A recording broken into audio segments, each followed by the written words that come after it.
আসসালামু আলাইকুম। কুকিং হাউজে সবাইকে স্বাগতম জানাচ্ছি। আজকে রান্না করব আলু টমেটো দিয়ে বাইম মাছের ঝোল। খুবই মজাদার হয় বাইম মাছের এই ঝোল তরকারিটা। সাদা গরম ভাত দিয়ে খেতে ভীষণ ভালো লাগে। রান্নার জন্য আমি এখানে ছোট সাইজের দেশি বাইম মাছ নিয়েছি আর মাছগুলো কেটে ধুয়ে খুব ভালোভাবে পরিষ্কার করে নিয়েছি। রান্নার জন্য কড়াইতে পরিমাণ মতো করে তেল দিয়ে দেব। ছোট সাইজের 2টা পেঁয়াজ কুচি দিয়ে দেব তেলের মধ্যে। এখন এই পেঁয়াজটা আমি একটু লাল করে ভেজে নেব। পেঁয়াজটা আমি লাল করে ভেজে নিয়েছি। এখন এর মধ্যে দিয়ে দেব আদা রসুন বাটা 1 চা চামচ পরিমাণ, আর এখানে ছোট সাইজের একটা পেঁয়াজ বেটে নিয়েছি, বাটা পেঁয়াজটা দিয়ে দেব।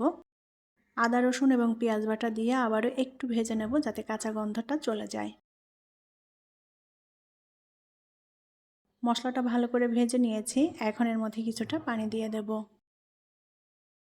এবার এর মধ্যে দিয়ে দেব 1 চা চামচ পরিমাণ শুকনা মরিচের গুঁড়া, 1/2 চা চামচ হলুদ গুঁড়া, 1/2 চা চামচ ধনিয়া গুঁড়া, 1/2 চা চামচ জিরা গুঁড়া আর স্বাদ মতো লবণ। মশলাটা সুন্দর করে কষিয়ে নেব। অল্প আঁচে বেশ ভালো করে নেড়েচেড়ে মশলাটা সুন্দর করে কষিয়ে নিয়েছি। এখন এর মধ্যে আমি বাইম মাছগুলো দিয়ে দেব। বাইম মাছটা এখন মশলার সাথে একটু কষিয়ে নেব। অনেকে মাছ ভেজে রান্না করেন, যারা মাছ ভেজে রান্না করতে চান করতে পারেন, তবে বাইম মাছটা কষিয়ে রান্না করলেই বেশি মজার হয়। অল্প আঁচে আমি 3-4 মিনিট মতো মাছটা কষিয়ে নিয়েছি মশলার সাথে।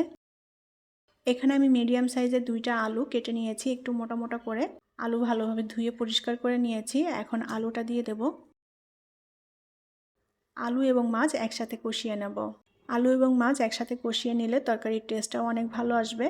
আলু টমেটো দিয়ে বাইম মাছ অনেকভাবেই রান্না করা যায়, তবে আজকে আমি যেভাবে রান্না করছি এটা খুবই সহজ একটা পদ্ধতি, খুব তাড়াতাড়ি করে রান্না করে নেওয়া যায়। 6-7 মিনিট ধরে মাছ এবং আলু একসাথে আমি খুব সুন্দর মতো কষিয়ে নিয়েছি। এবার এর মধ্যে দিয়ে দেব টমেটো কুচি। আমি এখানে ছোট সাইজের একটা টমেটো কুচি করে নিয়েছি। টমেটো দিয়ে আরও 2-3 মিনিট কষিয়ে নেব। চুলার আঁচ অল্প রেখে কষিয়ে নিতে হবে আর একটু বারে বারে নেড়ে দিতে হবে যেন পুড়ে না যায়। টমেটো দেওয়ার পর আমি আরও 2 মিনিট কষিয়ে নিয়েছি। এখন পরিমাণ মতো করে ঝোলের পানি দিয়ে দেব। ঝোলটা মিডিয়াম ঘন হবে সেভাবেই দিয়ে দিয়েছি। ঝোলটা সুন্দর মতো ফুটে উঠেছে। এখন এর মধ্যে দিয়ে দেব টালা জিরার গুঁড়া।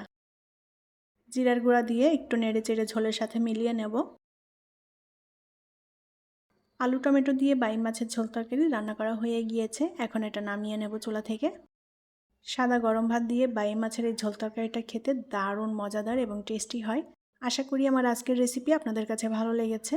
পরবর্তী রেসিপি দেখার আমন্ত্রণ জানিয়ে বিদায় নিচ্ছি। আল্লাহ হাফেজ।